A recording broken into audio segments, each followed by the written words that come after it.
Hello everyone, welcome to my channel Lakshmi Mondal official. তো তোমরা এই চোখের এই অবস্থা দেখে বুঝতেই পারছো যে কী অবস্থা হয়ে গেছে। আমার চোখের নিচে কালি কালি হয়ে গেছে, কারণ কালকে গেছিলাম একটু রানাঘাট যাত্রাতে, ফুলের দেশ বলা যায়।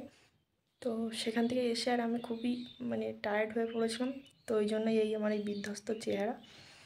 তো আর তুলে নিই আমি কিছুই, তো সেই অবস্থায় শুয়ে পড়েছিলাম।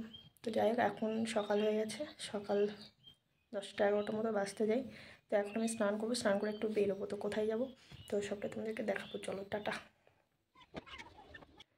আমার স্নান টান হয়ে গেছে, তো এখন আমি বেরোবো, চলো। এটা কি গাছ বলো তো তোমরা? দেখে কি বুঝতে পারছো ওটা কি গাছ? যদি জানো তাহলে একটু কমেন্ট বক্সে কমেন্ট করে জানিও।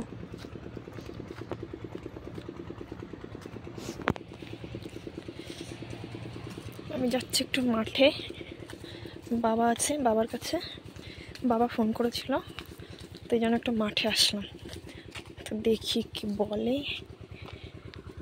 আমাকে বলেছিল যে গাড়ি নিয়ে আসতে একটু মাঠে, তো চলো। কলা বাগান, সিম ক্ষেত,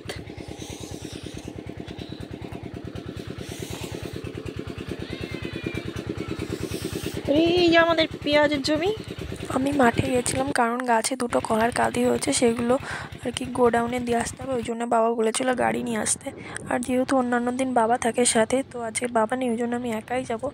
তো ওই জন্য বাবা আমাকে বলেছিল যে সকাল সকাল যেতে, যাতে তাড়াতাড়ি ওটা দিয়ে আমি চলে আসতে পারি, তাহলে ভালো হয়।